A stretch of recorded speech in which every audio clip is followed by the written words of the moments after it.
Hello student, स्वागत है आप सभी का एक बार फिर से हमारे इस लर्निंग प्लेटफॉर्म पीएससी बायो वाला में। स्टूडेंट, आज लेक्चर में हम लोग ऑर्गेनोजेनेसिस और एम्ब्रियोजेनेसिस के बारे में पढ़ेंगे, ठीक है। और थंबनेल में आपने उस टॉपिक को देख ही लिया होगा।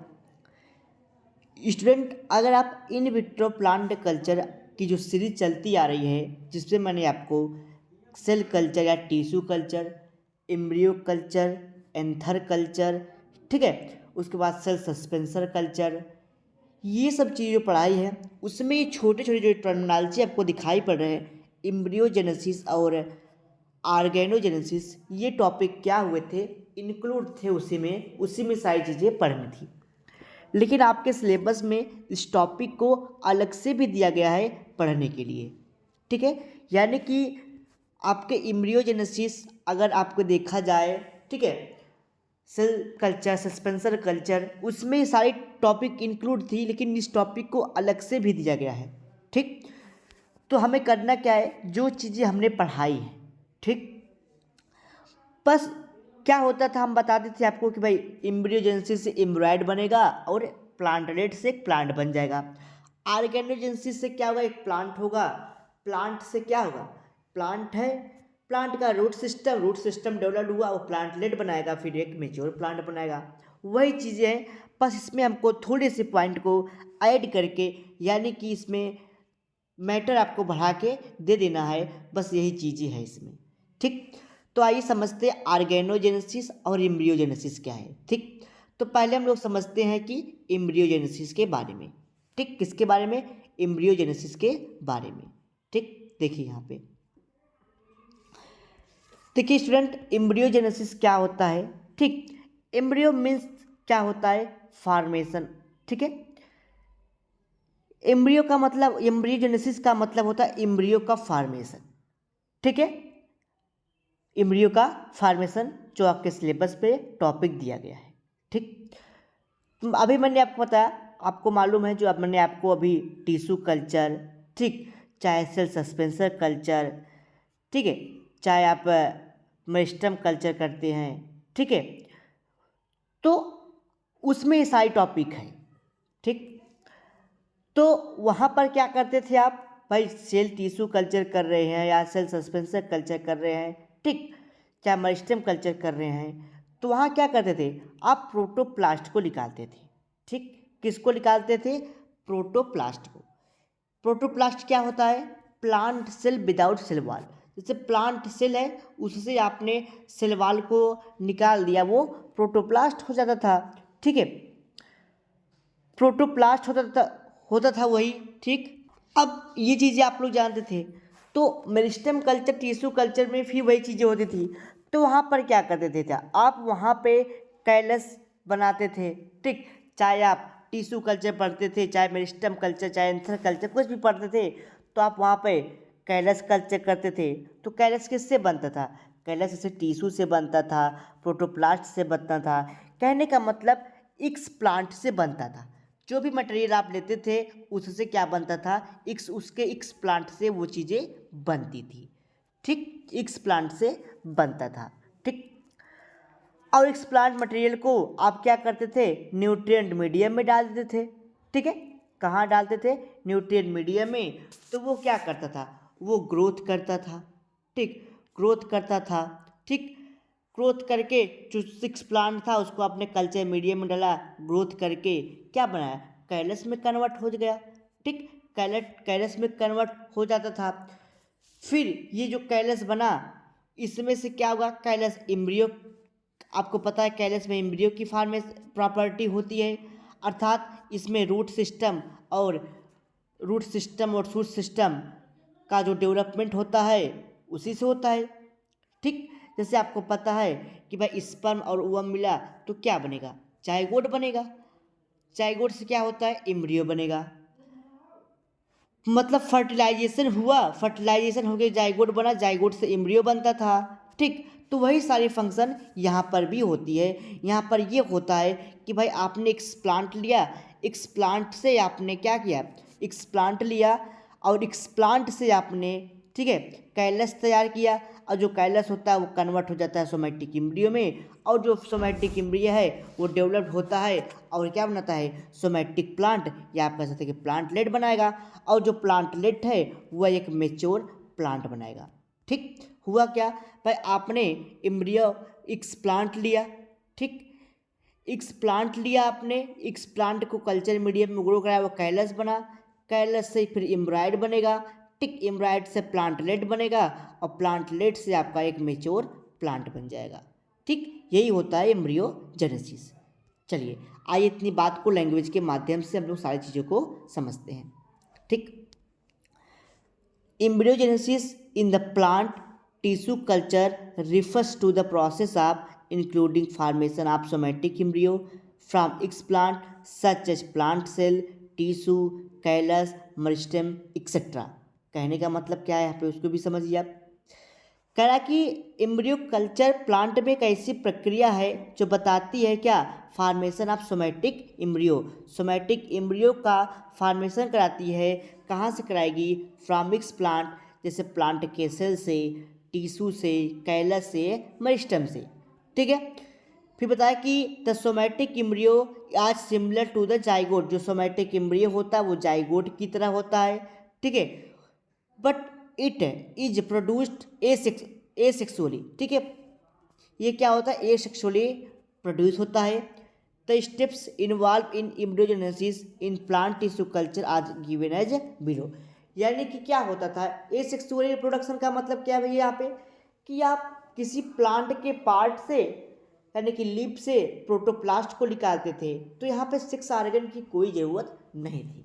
ठीक, यानी कि यहाँ पे मेल फीमेल की ज़रूरत नहीं थी, यहाँ पे जाइगोट और या फिर आप कह सकते हैं कि स्पर्म ओवम की ज़रूरत नहीं थी, तो ये एसेक्सुअली प्रोपोगेटेड होता है। तो बहुत सारी चीज़ें होती है, जैसे इनिशिएशन, इनिशिएशन मतलब क्या होता है, इनिशिएशन का मतलब यहाँ पे देखिए क्या है उसको समझिए आप लोग।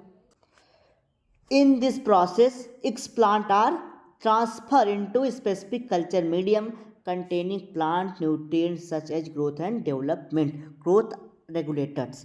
कहने का मतलब इनिशिएशन का मतलब यही है भाई, आपने एक्सप्लांट लिया, लीफ लिया, ठीक है, लीफ को आपने आइसोलेट किया। अब इस लीफ को क्या करेंगे, आप यहाँ से एक्सप्लांट निकाल लेंगे, मान लीजिए आपने एक्सप्लांट ले लिया, अब इसको आप कल्चर मीडियम में ग्रो कराएंगे। अब ये क्या करेगा, कल्चर मीडियम में ग्रो करेगा तो क्या करेगा, कैलस बनाएगा। ठीक, तो वही लिखा गया है, कल्चर मीडियम में आपने ग्रोथ डाला, ग्रोथ किया, रेगुलेट किया, किसके द्वारा, न्यूट्रिएंट मीडियम को खा पी के, तब वो क्या बना लेगा, कैलस का फॉर्मेशन करेगा। अब देखिए क्या है, the explant undergo differentiated and form mass of undifferentiated cell called as callus. आपको पता है कैलस क्या है, अनडिफ्रेंशिएटेड मास ऑफ सेल, यानी कि जब एक सेल है अब वो कई बार डिवाइड कर जाए, अनडिफ्रेंशिएट हो जाए, यानी कि बहुत सारे सेल बना ले, उसको हम लोग क्या कहते हैं, कैलस बोलते हैं। ठीक, यानी कि कैलस का फॉर्मेशन हो जाएगा, देन क्या होगा, सोमैटिक एम्ब्रियो फॉर्मेशन। उसके बाद क्या होगा, सोमैटिक सेल्स बनेंगे, यानी कि एम्ब्रियो बनेगा। ठीक, तो वही लिखा गया है, in this process callus is converted into somatic embryo which contain shoot apical and root apical meristem and cotyledon. अब क्या भैया कैलस बना, अब ये कैलस क्या है, कैलस कन्वर्ट हो जाएगा सोमैटिक एम्ब्रियो में। ठीक, सोमैटिक एम्ब्रियो में। ठीक है, तो कैलस क्या करेगा, कैलस डिफ्रेंशिएट हो जाएगा, यानी कि कैलस आगे चल के एम्ब्रियो का फॉर्मेशन करेगा। और एम्ब्रियो से क्या होगा भाई, आपको पता है, रूट प्रोमूल और रेडिकल निकलेगा, यानी कि ऊपर का सूट सिस्टम, यानी कि रूट का डेवलपमेंट करेगा और ऊपर के पार्ट को यानी कि स्टेम के लीफ का फॉर्मेशन करेगा। ठीक, उसके बाद क्या होगा, germination of somatic embryo, somatic embryo germinate जब कर जाएगा, ठीक है, तो एक प्लांटलेट बन जाएगा। जर्मिनेट का मतलब क्या है, जैसे ये आपका एम्ब्रियो हो सपोज करिए, ठीक है, ये एम्ब्रियो हो गया, ये एम्ब्रियो यहाँ से रूट निकला और यहाँ से सूट निकला। आपको पता है कि प्लांट में दो ही पार्ट होता है, रूट सिस्टम और सूट सिस्टम।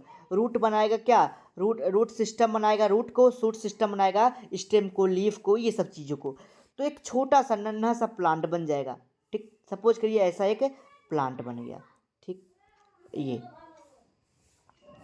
एक ऐसा प्लांट बन गया, इसको हम लोग कहते हैं प्लांटलेट, यानी कि यंग स्टेज का एक प्लांट बन जाएगा। अब ये यंग स्टेज प्लांट है, फिर आगे चल के क्या हो जाएगा, ये मेच्योर हो जाएगा भाई, बड़ा हो जाएगा। ठीक है। तो ये पूरी प्रोसेस हो जाती है एम्ब्रियोजेनेसिस की। तो आइए इसको भी जान लेते हैं। In the somatic embryo germinate and produces plantlet in suitable nutrient medium. These plant are acclimatized and then transferred into soil and grow into fully mature plant। क्या हुआ भाई, सुटेबल मीडियम में तो ग्रो ही कर रहा था, आपको पता ही है। ठीक है, ठीक है। न्यूट्रिएंट मीडियम में खाए पिएगा भाई। एक नन्हा सा प्लांट है, जब वो बड़ा होगा तो उसको आप कल्चर मीडियम में कब तक ग्रो कराएंगे? ठीक, तो जब वो बड़ा होगा तो उसको आप सॉइल में ट्रांसफ़र कर देंगे। तो इसी पूरी प्रोसेस को हम लोग कहते हैं एम्ब्रियोजेनेसिस। अब एक फिगर के माध्यम से हम चीज़ों को समझाएंगे। अब दूसरा बात आता है ऑर्गेनोजेनेसिस। क्या आता है आपका? ऑर्गेनोजेनेसिस। ठीक है। और यहाँ पे देखिए क्या हुआ, एक्लीमेटाइज भी शब्द यहाँ पे यूज हुआ था। एक्लीमेटाइज का मतलब है कि भैया प्लांटलेट कहाँ था आपका? एक कल्चर मीडियम में था ये प्लांट। तो भाई जब नए इन्वायरमेंट में आप इसको डालेंगे, नए इन्वायरमेंट में डालेंगे तो अपने आप को एडाप्ट करेगा। ठीक, वहाँ पे पहले उसको अपने आप को एडाप्ट करेगा। भाई नया मीडियम उसको मिला तो वहाँ पे पहले वो एडाप्ट करेगा, उसके बाद जब एडाप्ट कर लेगा अपने आप को तो फिर वो नए प्लांट का फॉर्मेशन करेगा। ठीक है। उसके बाद आता है आपका ऑर्गेनोजेनेसिस। चीज़ें वही है, आपको मैंने बताया है।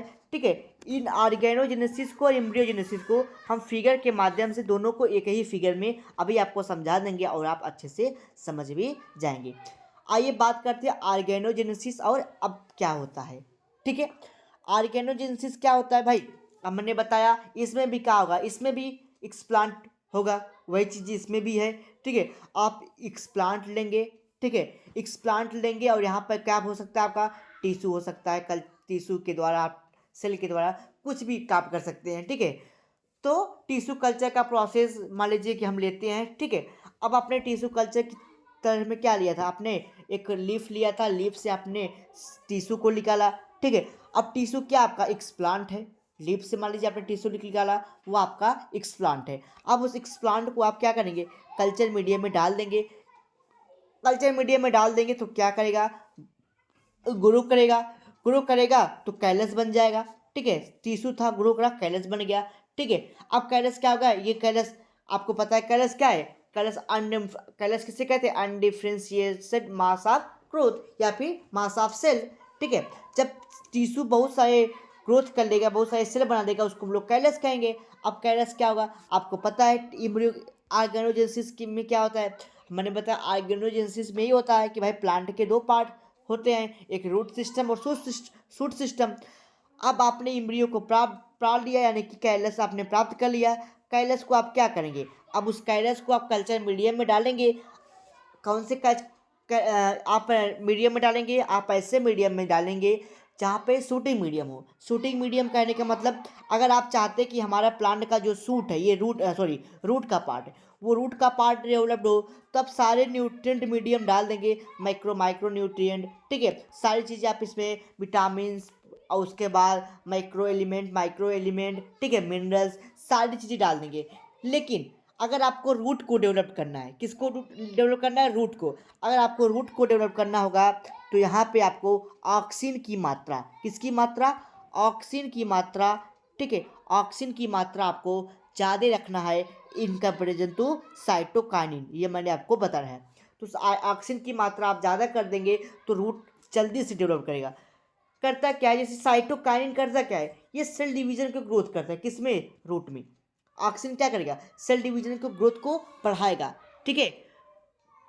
शूटिंग मीडियम में इसमें क्या होगा? साइटोकाइनिन ज़्यादा होगा। ठीक है। रूट है तो साइटोकाइनिन ज़्यादा होगा। ठीक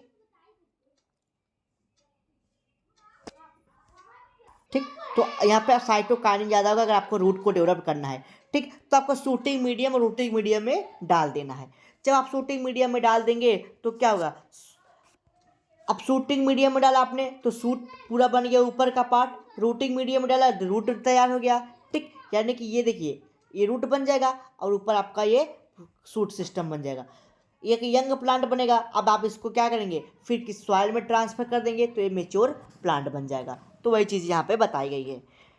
क्या बताया गया है? In this process specific organ such as root, shoot और lips are developed from the explant. The organogenesis process involve following steps: selection of explant, sterilization. आप पहले क्या करेंगे? जो आपको प्लांट लेना है, चाहे आपको रूट लेना, चाहे स्टेम लेना, चाहे जो भी लेना है आप उसको लेंगे एक प्लांट के रूप में। ठीक, उसके बाद आपको वैसा ही प्लांट बनाना है। ठीक, तो मोस्टली लोग क्या लेते हैं, लीफ को ले लेते हैं। ठीक है, लीफ को ले लिया, आप इसको टैप वाटर से पहले धुल लेंगे, वॉश कर लेंगे, फिर इसका सरफेस स्टरलाइज कर लेंगे लीफ को, क्या इस पर कोई माइक्रो ऑर्गेनिज्म या इन्फेक्टेड तो नहीं है। ठीक, तो ब्रोमीन वाटर से या सोडियम हाइपोक्लोराइड से आप इसको स्टरलाइज कर लेंगे। ठीक, स्टरलाइज करने के बाद क्या करेंगे आप, स्टरलाइज करने के बाद आप इसको कल्चर मीडियम में डालेंगे। कल्चर मीडियम में डालने से पहले आप क्या करेंगे, ये लीफ है ना, इसको छोटे छोटे पीसेस में आप काट लेंगे। ठीक है, ये सब चीज़ें मैंने बता रखी है। ठीक है, आप काट लेंगे, ट्रांसफ़र कर देंगे किसमें, न्यूट्रिएंट मीडियम में डाल देंगे।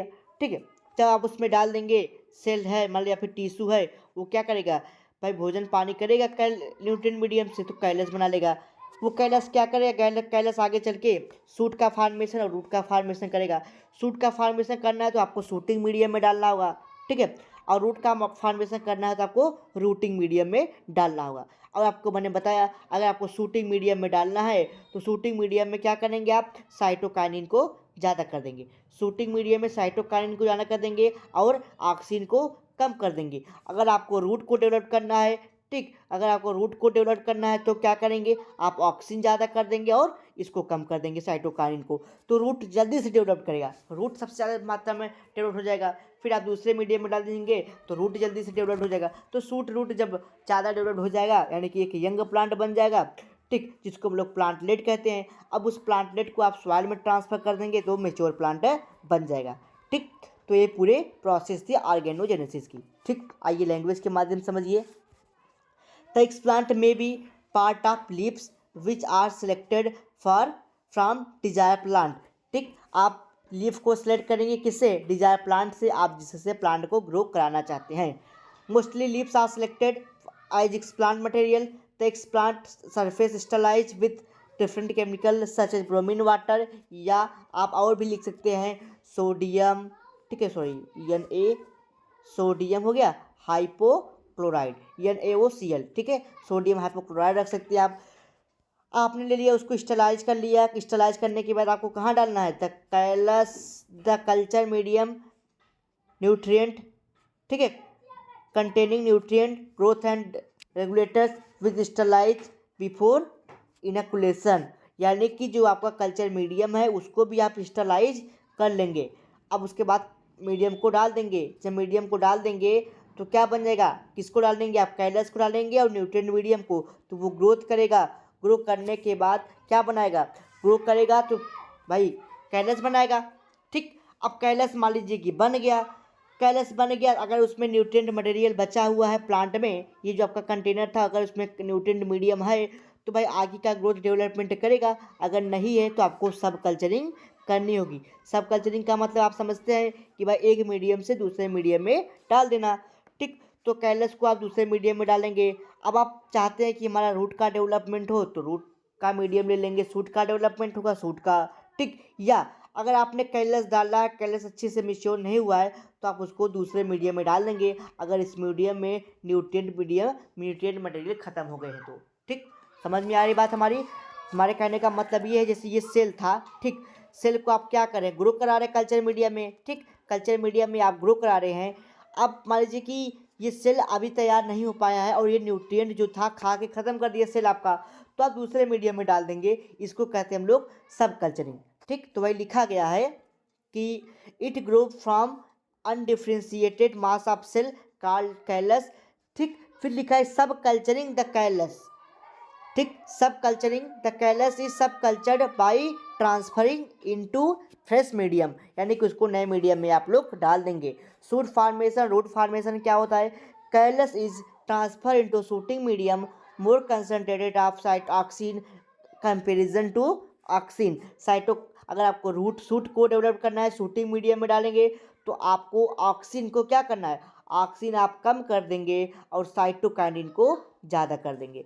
अगर आपको रूट को डेवलप करना है तो ठीक उसका उल्टा, आपको क्या करना है, ऑक्सीन ज़्यादा रखना है। ठीक, सॉरी, आपको क्या करना है, रूट को डेवलप करना है तो साइटोकाइनिन ज़्यादा रहेगा। ठीक, रूट करना है तो साइटोकाइनिन ज़्यादा रहेगा। ठीक, साइटोकाइनिन को आप ज़्यादा कर देंगे रूट के लिए। फिर से समझ लीजिए, जैसे आपको रूट डेवलप करना है तो आप साइटोकाइनिन ज़्यादा कर लीजिए, ठीक, साइटोकाइनिन ज़्यादा कर लीजिए, और ऑक्सिन आपका क्या रहेगा, कम। अगर आपको ये वाला पार्ट डेवलप करना है तो ठीक, यहाँ पे साइटोकाइनिन रहेगा लेकिन वो कम मात्रा में रहेगा, ऑक्सिन ज़्यादा मात्रा में, ठीक। तो भैया रूट फिर थोड़ा सा बढ़ गया, रूट शूट भी बढ़ गया, ठीक, लीफ पत्ती आ गई छोटी छोटी, तो वो क्या बन गया आपका, वो आपका बन गया प्लांटलेट। अब वो प्लांटलेट क्या है, प्लांटलेट को आप क्या करेंगे, किसी नए मीडियम में डाल देंगे, कैलस से सेपरेट करके प्लांटलेट जब बन गया, प्लांटलेट को आप सॉइल में डाल देंगे तो मेच्योर प्लांट हो जाएगा, ठीक। जैसे आप लोग यार देखते हैं, आप कहीं बागवानी में या फिर ऐसे जगह गए होंगे, नर्सरी में गए होंगे, तो आप उसके यहाँ छोटा सा प्लांट लाते हैं। प्लांटलेट को आप नीचे कि थोड़ा सा मैंगो का प्लांट लाए आप, ये थोड़ा सा यहाँ पे मिट्टी रहता है, रूट होता है, तो ऐसे निकला हुआ रहता है, ठीक है। आप इसको लाए अपने यहाँ लगा दिए, तो उसको ट्रांसप्लांट आप कर देंगे, यानी कि यह एक प्लांटलेट के रूप में था, छोटा सा प्लांट था, आप लाए अपने घर, ट्रांसफ़र कर दिए, एक कहीं सॉइल में आप लगा दिए, तो वो क्या हुआ, बड़ा हो जाएगा, तो वो प्लांट बन जाएगा, ठीक। तो आप उसको एक जगह से दूसरी जगह पे ट्रांसफ़र कर देंगे, ठीक, प्लांटेशन करेंगे, तो रूटिंग शूट डेवलप्ड हो जाएगा प्लांटलेट से, ठीक। फिर जैसे ही आप उसको किसी सॉइल में डालेंगे तो अपने आप को एक्लिमेटाइज करेगा, यानी कि एडाप्ट करेगा, ठीक है, तो एक नया प्लांट बनाएगा। आइए फिगर के माध्यम से सारी चीज़ों को समझते हैं, ठीक है। देखिए, अब एक मान लीजिए कि प्लांट आप लिए, आप चाहते हैं कि इसी प्लांट से यही प्लांट आपका बन जाए, ठीक। बात को इस पे समझिएगा, आपको दोनों कॉन्सेप्ट क्लियर हो जाएंगे। आपने रूट शूट कुछ भी आप ले सकते हैं, लेकिन हमने यहाँ से लीफ लिया एक्सप्लांट के रूप में, लीफ लिया, यहाँ पे क्या होगा, सेल होगा, सेल से टिश्यू बनेगा, ठीक, जिसको हम लोग कैलस का नाम दे देंगे। अब कैलस क्या करेगा, कैलस को आप देखिए, अब यहाँ पे क्या हो रहा है, यहाँ पे आपका ऑर्गेनोजेनेसिस दिखाया जा रहा है, ठीक। यहाँ से मान लीजिए कि इम्ब्रियो का फॉर्मेशन हो गया, ठीक है, इम्ब्रियो से अब आप क्या करेंगे, अगर आपको सूट कंट्रोल करना है तो शूटिंग मीडियम में डाल दिए प्लांट को, मान लीजिए कि शूटिंग मीडियम में डाल के आपने सूट को बना लिया, रूट को, अब फिर शूटिंग मीडियम डाल के आपको सूट को डेवलप करने का। सूट रूट क्या होता है, जैसे जड़ है तो वो सूट मीडियम हो गया, जड़ के ऊपर का जो स्टेम लीफ फ्लावर ये सब दिखाई पड़े वो शूटिंग मीडियम।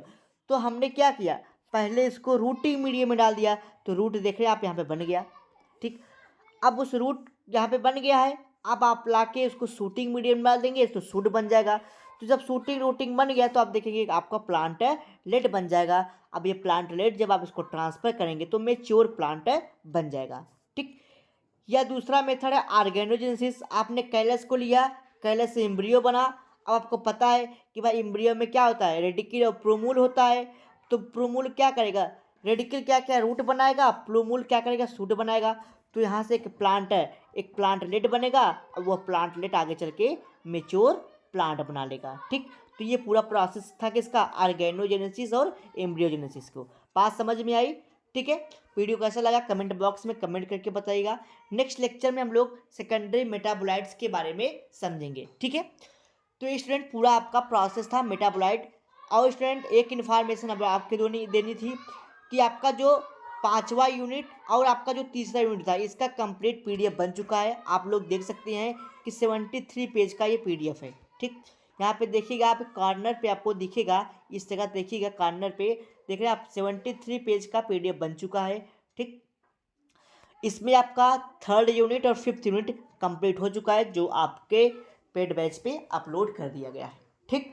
तो आपके कितने यूनिट कवर हो चुके हैं, आपका पहला, इसका भी मैंने पूरा कंप्लीट पीडीएफ दे दिया है, सेकेंड यूनिट का, और ये थर्ड का भी हो गया आपका, और पाँचवें यूनिट का, ठीक। यानी कि 4 यूनिट आपका आज सिलेबस कंप्लीट है, ठीक। पढ़ाया हमने कितना है, लगभग आपकी फर्स्ट यूनिट कवर ही है, सेकेंड यूनिट आपको स्टार्ट करना है, थर्ड यूनिट पढ़ा ही रहे हैं, फोर्थ 5, तो आपका लगभग मार्च में 10 मार्च तक, ठीक, 10 से 15 मार्च तक मान लेते हैं, आपको बायोस्टैटिक उस जो पांचवा चौथा यूनिट है उसका भी पीडीएफ आपको अपलोड हो जाएगा। मान के चलिए कि आपका 15 या फिर 20 मार्च मान लीजिए आप, 20 मार्च तक, ठीक है। आपका उससे पहले हम 15 तक प्रयास करेंगे, 15 मार्च तक आपका, ठीक, चौथा एक से लेकर के 5 यूनिट तक, यानी कि पहला हो ही गया है, सेकंड का पीडीएफ बन चुका है, थर्ड का, और फिर फोर्थ का नहीं बना है, बन रहा है पांचवा। ये 5 आपका क्या हो जाएगा, कवर हो जाएगा 15 मार्च तक, ठीक है स्टूडेंट, 5 यूनिट आपके 15 मार्च तक हम लोग कवर कर देंगे। ठीक ठीक है, क्योंकि आपका सेकेंड यूनिट आप जानते हैं कि पीडीएफ बन चुका है। फर्स्ट यूनिट में केवल एक लेक्चर बचा है फर्स्ट यूनिट कवर करने में। ठीक, और थर्ड फोर्थ हम थर्ड और फिफ्थ आपको मिला के पढ़ा रहे हैं। ठीक, आप लोग सिलेबस देखिएगा। ठीक, कवर हो जाएगा आपका। इसमें 2-3 लेक्चर और बचे हैं। ठीक, यानी कि आप देख रहे हैं कि 52 पेज पे है हम लोग। 23 यानी कि 22 पेज का और आपको पढ़ाना है हमको। ठीक है, तो इस पे आपका ये टॉपिक कवर हो जाएगा। ठीक, उसके बाद हमने बायोस्टैटिक आप दिखा देते हैं आपको हम। ठीक है, बायोस्टैटिक जो है उसका हम यहाँ से स्टार्ट भी कर रहे हैं। ठीक, ये देखिए नोट्स बन भी रहा है। ठीक, चौथे यूनिट का। ठीक, यहाँ पे थोड़ी सी मिस्टेक भी हो चुकी है, यहाँ पे ओ भी रहेगा बायोस्टैटिक में। ठीक, इसको सही कर दिया गया है। तो बायोस्टैटिक आपका चौथा यूनिट स्टार्ट हो रहा है। ठीक, यानी कि इसकी रिटन नोट्स बन रहे हैं। ठीक, तो रिटन नोट्स बन रहे हैं 15 मार्च तक। ये आपका ये भी आपका अपलोड हो जाएगा। 15 से 20 मार्च के बीच में आपका ये कंप्लीट नोट्स अपलोड हो जाएगा। उसके बाद स्टूडेंट हम लोग 15 से क्या 20 मार्च मान लीजिए। ठीक है, उसके बाद हम लोग स्टार्ट करेंगे सेकेंड पेपर। 3 यूनिट आपका इसका बचता है, यानी कि 6, 7 और 8। ठीक, इसको हम लोग पहले इकोलॉजी एंड इन्वायरमेंट समझ लेते हैं, क्योंकि 5 यूनिट आपका अगर कवर हो जाएगा तो आप लोग एग्जाम में परफॉर्म कर लेंगे, काफ़ी अच्छा परफॉर्मेंस कर लेंगे, क्योंकि यहाँ से क्वेश्चन ज़्यादा देखने को मिलता है। ठीक, उसके बाद हम लोग इकोलॉजी एंड इन्वायरमेंट स्टार्ट करेंगे। ठीक है, उसको पूरा कंप्लीट पढ़ने के बाद, क्योंकि हमारे पास जो नोटिफिकेशंस आए हैं पूर्वांचल विश्वविद्यालय के, क्योंकि आपको पता है सबसे पहले इस बार जो एग्ज़ाम हुआ था आपका 5th सेमेस्टर में, सबसे पहले वो पूर्वांचल विश्वविद्यालय में हुआ था, जो कि जौनपुर में। वहाँ पे एग्ज़ाम आपका नवंबर में ही स्टार्ट हो गया था। ठीक, 22 नवंबर से ही स्टार्ट हो गए थे। हालांकि पेपर को फिर टाला गया। ठीक, फिर 29 नवंबर से स्टार्ट हुआ। ठीक, और 15 फरवरी दिसंबर तक वो कवर हो गया था। ठीक, तो यानी कि सबसे पहले आपका यहाँ का एग्ज़ाम हो गया था। तो अब ये जो यूनिवर्सिटी है इन्होंने नोटिस निकाली है कि जो आपका एग्ज़ाम होगा वो 15 मई के बाद होगा। ठीक, 15 मई के बाद। तो हम लोग क्या करते हैं, 15 आपका मार्च तक ये कवर हो जाएगा। ये पहला पेपर, पहले पेपर में 5 यूनिट। ठीक, उसके बाद हम लोग काफ़ी स्पीड से, देखिए स्टूडेंट, जो आपका ये जो सिलेबस दिया गया है इसमें बहुत सारी चीज़ें नई दिखाई पड़ रही।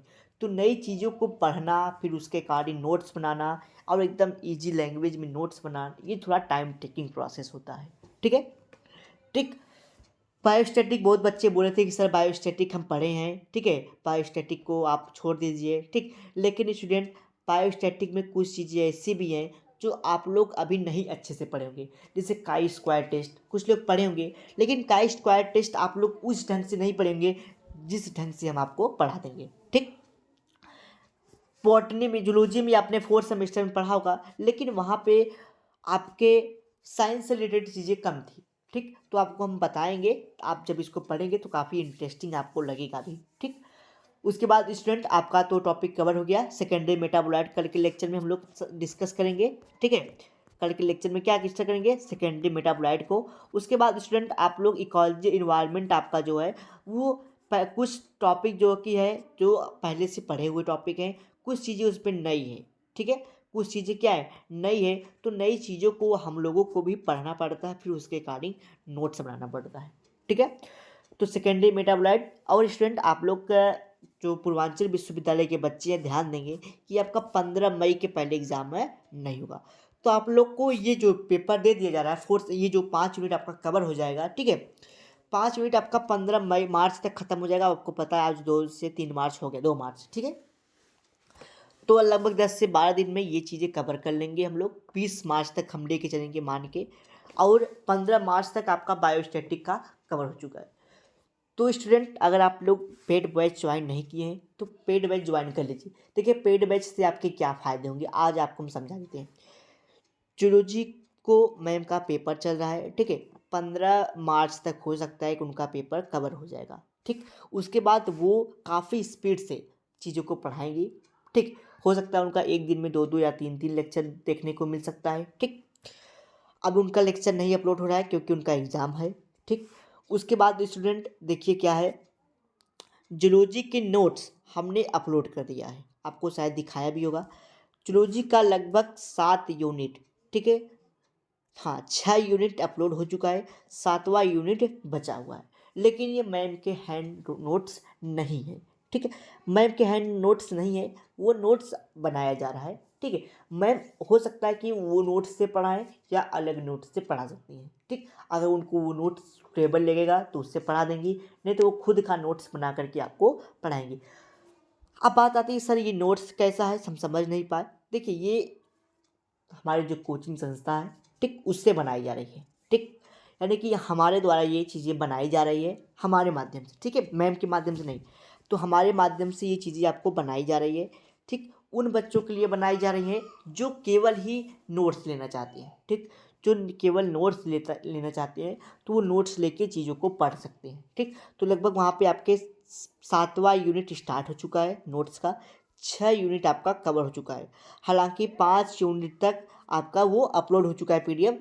तो आज कल में हम इसको अपलोड करा देंगे 6-7 यूनिट तक, ठीक है, 6 यूनिट तक। 7वां आपका लगभग ये आप मान के चलिए कि मार्च लास्ट तक या उससे पहले हो सकता है आपका, ठीक है, MARCH, ठीक है, मार्च लास्ट तक क्या होगा आपका, ठीक, मार्च लास्ट वीक तक आपका ये पहला पेपर का जो कंप्लीट पीडीएफ है वो आपको दे दिया जाएगा, ठीक है।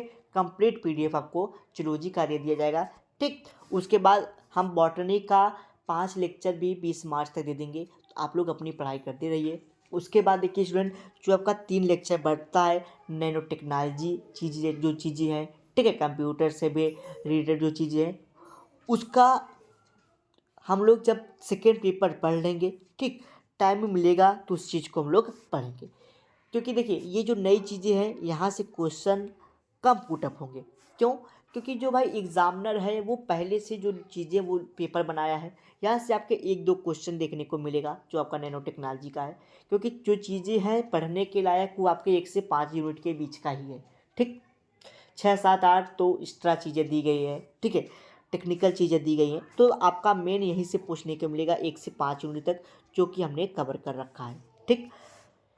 और उसके बाद स्टूडेंट, ठीक, अगर आगे टाइमिंग मिलेगी तो वो चीज़ें पढ़ा दी जाएगी। वैसे हम ट्राई करेंगे कि वैसे में आपका मई में पेपर होगा, कोई फिक्स नहीं रहता है कि मई या जून में हो सकता है, लेकिन 15 मई के पहले नहीं होगा, ये हम भी जानते, आप भी जानते। अगर आपने नोटिस नहीं देखी तो आप नोटिस देख लीजिएगा, ठीक। और ये थोड़ा सा आपका हमने समय लिया, चलिए मिलते हैं नेक्स्ट लेक्चर में नए टॉपिक के साथ, ठीक। तो स्टूडेंट ये रहा पूरा, पेड बैच जो ज्वाइन करिएगा उससे आपके कई फ़ायदे होंगे, ठीक है। चलिए मिलते हैं नेक्स्ट लेक्चर में नए टॉपिक के साथ।